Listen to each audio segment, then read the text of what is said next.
I'm seeing a lot of people humble themselves and be willing, which I've had to do like over and over.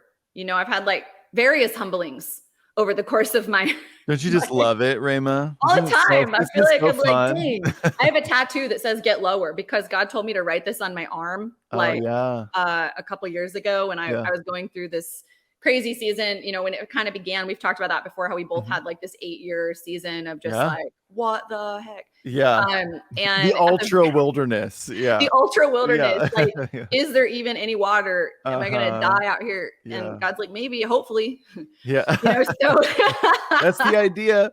That's what we're going for. I'm like, no. But at the very beginning of this journey, God said to me, I want you to write "Get Lower" on your arm, because every time you look at your arm, I want you to remember that there's still a lower place. And how much I did not realize, I didn't realize how true it was.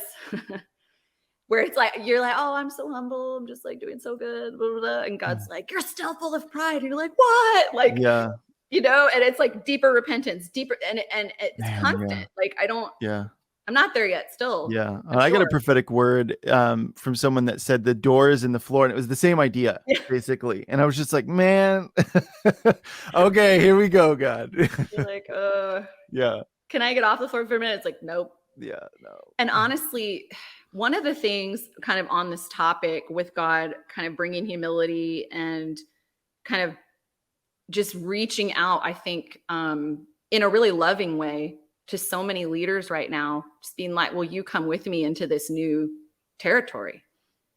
I know you don't understand it. I know it is hard for you to think of like all the things like, oh, my salary, oh, my team, oh, my church, my building, my this, my programs, my ministries, my team, the money. It's like, it's so, the system itself becomes so crippling to following Jesus, because he sometimes leads us to places and to do things we don't understand. Absolutely. And so I see God really putting so much grace on people as they actually lean in to ask those questions of him, that they actually lean into him instead of the fear. Because I think the fear can be so crippling when so many people have been threatened by this message because of what it technically means. What it means for finances, what it means for lives, what it means, you know what I mean? And so we can wrongly think, well, if this is true, how will it affect me? Versus, is this true, period? And then let God work with us with the rest of it. And I've seen, there's two different really profound things that I believe God is really releasing leaders from in this season. One is the spirit of Saul.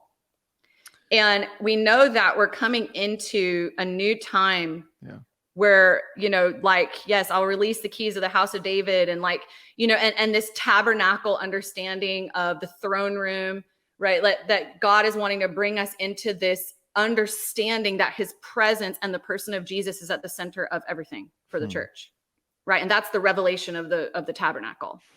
Not the full revelation, but you know what I'm saying? That's within the revelation of the tabernacle, that everything about the people of God is circulated around the presence and the person of Jesus. Yeah. But Saul, as we know, is the total antithesis of David as a king.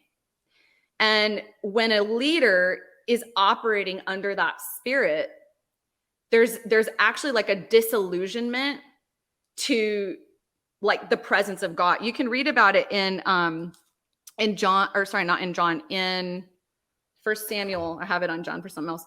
In 1 Samuel 15, where Samuel comes to visit Saul, and it's where God rejects him as king. Because remember, they go into, let's see, where did they go? They were, I'm not going to search it all out, but the Amalekites. Yeah, so they were in a battle with the Amalekites, and Saul basically disobeyed God, except he doesn't even realize it at this point. He's so beyond his own like self-awareness and humility that he doesn't really care even what God's saying. In verse 12, it says, early in the morning, Samuel got up to meet with Saul, but he was told Saul went up to Carmel. So there, Saul had set up a monument in his own honor. He set up a monument in his own honor. And then Samuel reached out and Saul said, the Lord bless you. I have carried out the Lord's instructions. So he did not, right? He did not carry out the Lord's instructions, because then Samuel says, well, what's the bleating of sheep? Because I told you to destroy all the sheep. And he's like, oh, well, we kept some to sacrifice to the Lord our God. He's like, I didn't ask you to do that. I didn't ask you to do it that way. Man. And Saul's like, well, we're doing all this for God. And Samuel's like, no, bro. God did not ask you to do this. You're disobedient. And not only are you disobedient, like in verse 19, he says, why did you not obey the Lord? And then in verse 20, Saul says, but I did obey the Lord. But I did obey the Lord. He says, I completely destroyed the Amalekites. No, you didn't.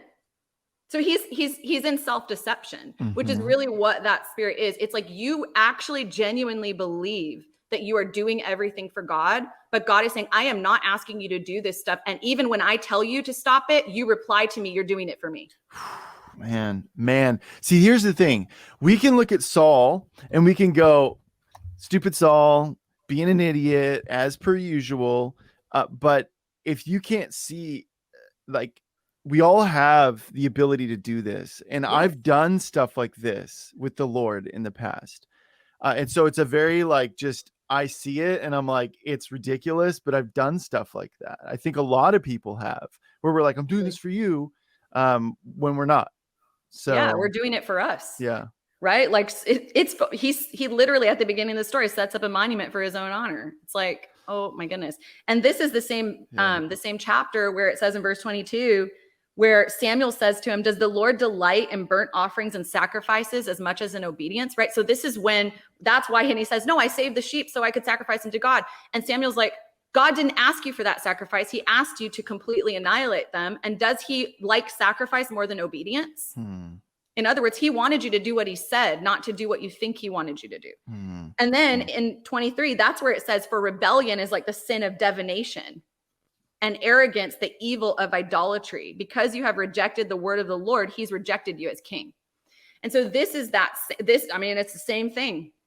It's the same thing that God is saying to leaders who continue to build their own kingdoms, their own empires, and who are refusing the lordship, refusing to humble themselves. That deception is so real. Oh, absolutely.